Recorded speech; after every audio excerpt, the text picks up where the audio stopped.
this is Optibotimus coming to you with another video review. And today we're going to be taking a look at the new Transformers Dark of the Moon leader class, Ironhide. As you can see, a beautiful representation of how Ironhide looks in his vehicle form. And finally, one thing I'm super thrilled about is that he's a nice black paint job with these gray exhaust pipes. That's one thing that I've always wanted. We've got some like figures that have had the gray or silver exhaust pipes, but then he would have some weird silver lines through here. It's just terrible. This thing is just fantastic looking. Really nice Autobot logo. If I can get the light to hit it right there on his back tailgate section. Really nice painted rear lights as well. One kind of downside I would say is that the back side here, you got a lot of his robot kibble that you can plainly see on the back. That kind of detracts from it, but not too much. It's still pretty nice looking. Really nice 4x4 symbol here. You just kind of flip it around here and it's identical all the way on the other side. Really nice detail in the tires. Really kind of a nice glossy paint. I really like the way that that looks. Really spectacular looking. You got a nice amber translucent turn signal up here, clear translucent headlights. Of course it says road armor, and then on the bottom, what the hell does that say? It also says road armor there here at the bottom. Nice GMC logo. This is just an absolutely gorgeous looking figure. In his vehicle mode, this is the definitive version of Ironhide. I absolutely love the way that this thing looks. Now in terms of a size comparison, here he's next to the Revenge of the Fallen leader class Optimus Prime. As you can see, Optimus Prime is obviously going to be a little bit bigger. You can kind of see him hiding him in the background. Let me swap this out. But the scale is not too terribly off. This is a massive, massive pickup truck. And these Peterbilt trucks are actually pretty big themselves. This is a pretty close scale to how they would be in real life. Although I still think that the Optimus Prime figure in his truck form would be just a tad bit bigger than Ironhide. Now this is where I think the scale is just about perfect. The Human Alliance figures such as Bumblebee and Jazz scale perfectly with the leader class Ironhide. Moving Bumblebee off to the side, you can see, I mean, Jazz is a very small car. So this is just about perfect. Bumblebee is going to be a little bit bigger of a car, but it still just is absolutely brilliant how this looks. Burger, move your butt! It's a baby. Stop it, baby. Baby.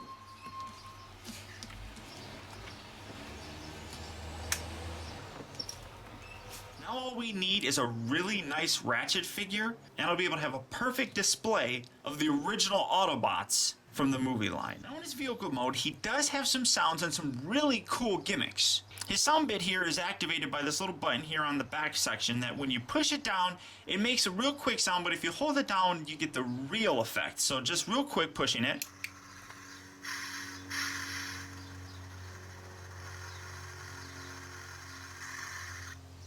And that's about it. But if you hold it down,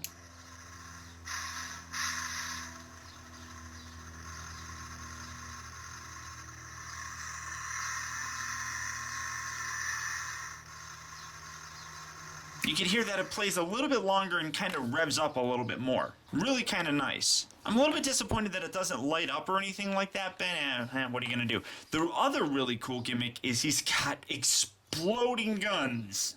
You see the nice tailpipe here? When you take this and pull it out, boom! Giant exploding cannon coming out of his roof. And then you put it back, and it flips back. Spin around here on the other side, and you do the same thing on this side, and boom! Another giant cannon popping out of its roof. Then you put it away, no more cannons. You can take both and you can pull both of them out and you can have super massive cannon roof mode, or whatever you really want to call it. But I just think that that's really cool looking. I really love that feature, and it's nice that they're kind of like automorph-ish. But this vehicle mode, as I said, is just absolutely fantastic looking. Just a top-notch quality looking leader class transformer. Now one thing that is really kind of neat about this is his transformation is actually pretty simple. For a leader class, this is not really all that complicated at all. First, what I usually do, come around here to the side and just kind of separate this section. Take this little side panel, stick your finger underneath here, kind of angle this, just to get these out. just like that. Kind of pull them, get them nice and separated. There we go. And then you'll be able to loosen that up, flip this up like so. Kind of make sure that doesn't pop out. Come on, there we go. Fold that all the way back just like that. Fold these little guys up. So now he's got wings. He can fly. Yeah, take these legs, separate these, and then bring these down. Rotate them right there at the knee. Then you can fold this little bit down, and these are going to become his feet. And these are kind of a point of controversy. It seems like a lot of people really don't like the way these feet are. I personally don't have problems with them, but people talk about how big they are. And while they're big, I don't think they really look all that bad, to be honest, in person. You can pivot the foot. I mean, I see a lot of pictures where the feet are just straight up like this. You can pivot the foot down like so. So you can angle these and get more of a squat look like he normally had. And that's going to be his legs, and then you can get him to pivot just a little bit out like so, and then he can stand up straight. Coming around to his backside here, and take these little bits. These are his arms. Just kind of loosen those and rotate these outward just like that. Lift that, rotate them out. Just have them hang out like so. Come around to this section. This section here will pop up. You can kind of just angle these out to the side for right now, and rotate these around. Mine likes doing that. Unfortunately, the ball joint on mine is a little bit of a pain in the butt, but we're going to set him back there, and then I'm going to be able to show you that this section here, you can actually tab this upward, and then this is going to be able to fold in like so. So take that, put that back on if yours popped off. Rotate this all the way down, and see it keeps wanting to tab out. And then on the back side of this, there's a little tab, and then there's a little hole right here that you just line that up, give that a little push, and that tabs into place. Do the same on this side, get that out of the way. Kind of have to be careful when you're doing this. Tab this upward, fold that down, and again, this popped off, so, and he's letting you know that he's here. There we go. And then just pop that in just like so. Now you have his chest piece. Come around here to the arms, get this little bit out here, and there's a little tiny tab section right up in there that this piece is going to tab into. So just kind of rotate that up, kind of watch the wheel, tab that in just like so, rotate the arm down, position it all the way around. You can fold this bit back like so. Do that on the other side as well. Lift that up, kind of, like I said, get these out of the way. Tab that section in, just like that. Rotate the arms down, rotate them around, get them in the proper lineup, which is probably not that. You don't want to have the screws facing you. That's always bad. Although, there we go. There we go. He's got a lot of, his arms are actually really well articulated. And this little bit right here, this actually folds down. Fold this section down, and then you're going to see that there's a way to tab it in here. So kind of line it up there and then rotate this down, and then you see this little slot right here that tabs into. So just angle that down and fit that in just like so, which kind of gives him a big backpack on his arm, but it's not too bad. Do the same on this side. Rotate this out. You got little tab sections in here that kind of hold that down. Rotate this, and that's going to tab into place just like that. Kind of straighten out his legs, spin him around here, and then the backpack, just take this section here, fold this up. You can put that down, you can put that up there if you want, whatever you really want to do. Leave that up, fold that down. It's kind of however you really want to do it for his backpack. But here you have Ironhide in his robot mode. And he really is a pretty big dude. But I absolutely love the way the guy looks. Now, people have talked about, like I said, his legs. You can make him a little bit more squat by doing this. Just position his legs. I mean, it's really kind of personal preference. In a lot of the CGI we saw, he was a little bit more of a squat figure, and like I said, you can kind of replicate that by just lowering him but I don't really like doing that necessarily. I mean, that doesn't look too bad, but it just makes him look like he's got giant kneecaps now, which, I mean, it's, like I said, it's personal preference. Whatever you like. In general, though, I really like the way this guy looks. In terms of a size comparison, here he is. Here he is next to the Revenge of the Fallen Leader Class Optimus Prime in his robot form. And again, as you can see, in my opinion, the scale works so much nicer. Using the old measuring tape here, you can see from the bottom to the top of his head, Ironhide is about 9.5 inches tall. Whereas Optimus Prime, from bottom to the top of his ears, which are really the tallest point on him, he's about 10 inches tall. But I just really think that this is just a perfect scale for this. I love the way that this works out. And here he is next to the Human Alliance Bumblebee figure. And as you can see, again, a really nice scale. Bumblebee is obviously going to be the smaller of the two figures, as it really should be. But again, the scale is just fantastic with this new guy. And just because I very rarely get to bring this guy into any of my reviews, here's the entire gang minus Ratchet, and in my opinion, this is perfect. For a few more size comparisons, here he is next to the Hunt for the Decepticons Leader Class Starscream. And as you can see from the bottom to the top, Ironhide and Starscream are roughly the same size, roughly about 9.5 inches tall. And here he is next to the Revenge of the Fallen Leader Class Stubby Arm Megatron. And obviously Megatron is scaled a little bit better to go along with Optimus Prime, so Megatron is about 10 inches tall, roughly about 1/2 inch or so taller than Ironhide. Just overall, the look of this figure is fantastic. I really admire what they've done with it. Now, a lot of people have already started complaining about the blue in his legs. It doesn't bother me that much. Now, granted, we're probably going to get a better painted version of this from Takara, and depending on how that looks, I might get that. The other thing people have complained about is his mouth plate. As you can see, it is kind of just a regular, very drab gray plastic. Now, he does have this little lever here in the back that when you move it, he talks.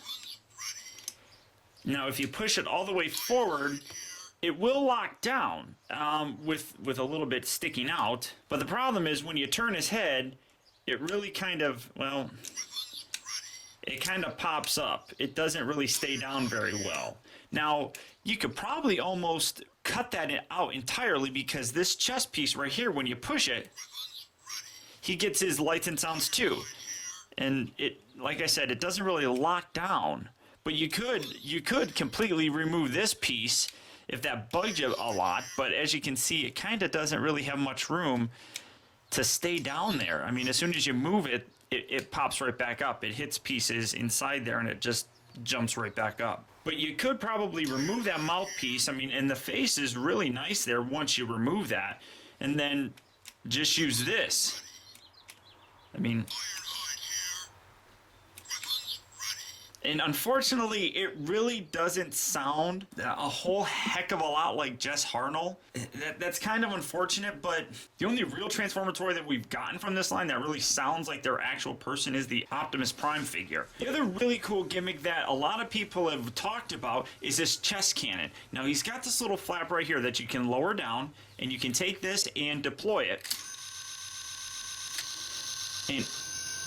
And you get those sounds, and it retracts.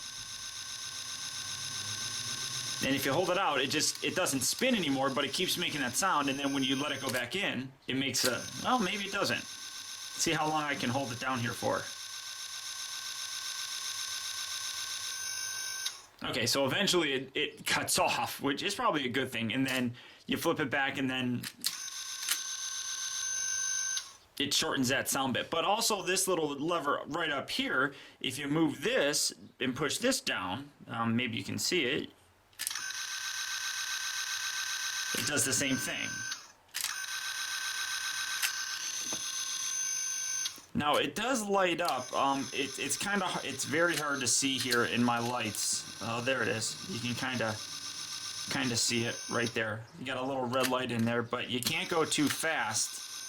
You kind of have to go slow with it. But I like the way this opens up and then closes perfectly. It's absolutely a fantastic gimmick. His arms do have the same gimmick. When you take the tailpipe and you pull it out, he does deploy his cannons, which look fantastic.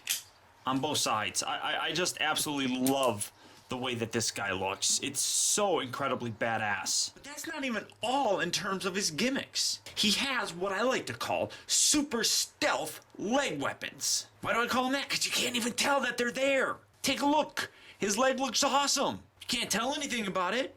But when you come around to the side and open this up nicely, there's a dagger. A really nice dagger too. It just pops in there, but with these 3 little holes that you see. Really nice dagger though. I really like the way that looks. Nice gold and silver tone with a serrated edge that you just slide into his hand. Now he's gonna cut you. He's gonna cut you. Go choo choo choo. Cut you. And then I'm hyper now, I'm sorry. And then just take that and then you just peg right back in there. And I love how as it extends outward, it also extends up. So as you can see, it slides really nicely and then it just hides perfectly right there. Spin it around on the other side, and this one's a little bit more weak. Not quite as big as a fan of this one as I am the knife. But when you slide it out, you kind of have to be careful. He's got a leg missile that pops right out, but the missile doesn't really fire very well. See, oop, it's stuck. I mean, it comes all the way out, but it's not really all that impressive. And you can remove it, although taking it out is a bit of a pain in the butt. And he has his handle, but you can see he's got a really short kind of handle on it that makes holding it kind of, I mean, he holds it fine, but it's just too small for his hand. I mean, it's really not all that impressive. I'm more than likely just going to leave it in there, but then, you know, you kind of can't keep it straight. It kind of goes off on an angle because this little bit right here kind of gets in the way, so it kind of sucks. But it tabs in here kind of weird. You have to be very, very skilled. You have to be a skilled artisan to get it in there, and there we go.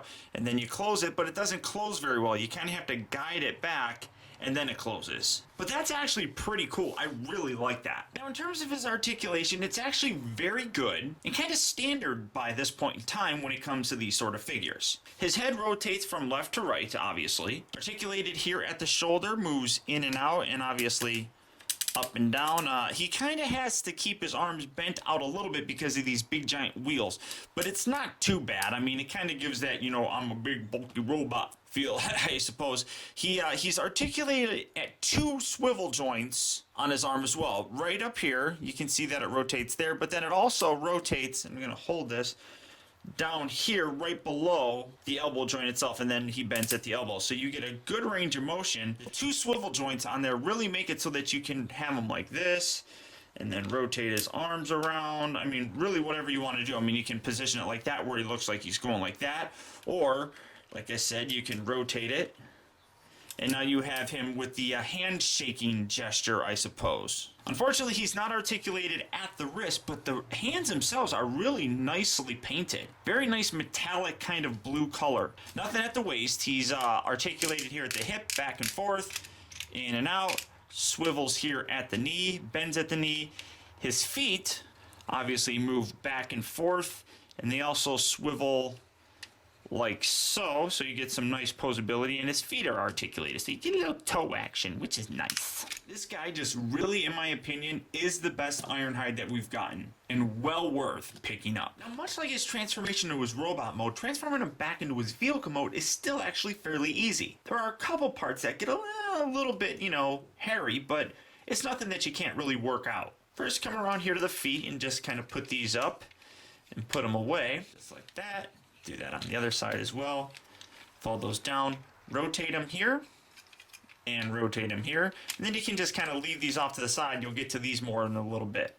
Fold this little section out, rotate all this stuff out just to kind of get it out of the way. Spin it around here. You can detach the arms. After you unpeg this section right here, just kind of give it a push, and that'll rotate back. Give that a push. That rotates back, and again, you might have problems with the pegs popping off. That's just the nature of it, you know. And luckily, yeah, see, like that. Luckily, they pop on really easily. So just fold that back. I do that with this one as well. Just kind of extend that out. And like I said, just kind of angle these back, and it, you know, yeah. There's that, and then actually unpeg that. Do that on both sides. That gives you a little bit more clearance to kind of fiddle with this. Kind of straighten that out. Rotate this up. Fold these little bits out. Rotate this around. That pops off. Put that right back. Line that up. Give that a little push. And then when you look on the inside here, you're going to notice that there's a little groove right inside here that little tab is going to fit into. That's going to lock the wheels into place and keep them nice and secure, just like so. Do that on the other side as well. Lock that in, tab that in on the side, and now you have this just pretty much done. Go ahead and you can take this, you can fold this down. And there's a little tab here that pegs into a hole on the other side here. Just kind of force this down there. There we go, just like that. Now you have his front section pretty much done. From here to the back, kind of keep these out of the way. You want to unfold all of these little arm bits and all these funky arm panels and rotate this up and around. And again, there's going to be another kind of tab section here. You got a little tab right there and a little groove on the inside of the forearm. Just kind of fold that in. This little bit likes popping up. Fold that in like so. And then line those little groove slots up with the tab. Get it down there, and there you have it just like so. Do the other side as well. Fold all these little bits out, kind of rotate this around, rotate that around, spinny doodad, just like that. Keep that out of the way, just like so. Again, make sure that's out. Take this section here, push this bit together, and then you can bring this down and you're beginning to see him in his truck mode. And this is the part where it kind of gets just a little bit hairy. This section here is kind of a pain in the butt. You got to fold this up, but you have to make sure it lines up properly. And right now, this arm's being a little bit of a pain in the butt. Fold this up, kind of give that a little push, fold these little bits down so that you're lining them up on the side, and then give this, like I said, a little shove, because it really is a bit of a pain to get this part lined up. This is the most difficult part of the transformation, believe it or not. Fold that all the way up. Then this section can fold down just like that. And then this section here will just tab down, that flops up. And then you just come around to all the side panels and tab everything together nicely. Give everything a nice little squeeze. When you do that, you have him back in his vehicle mode.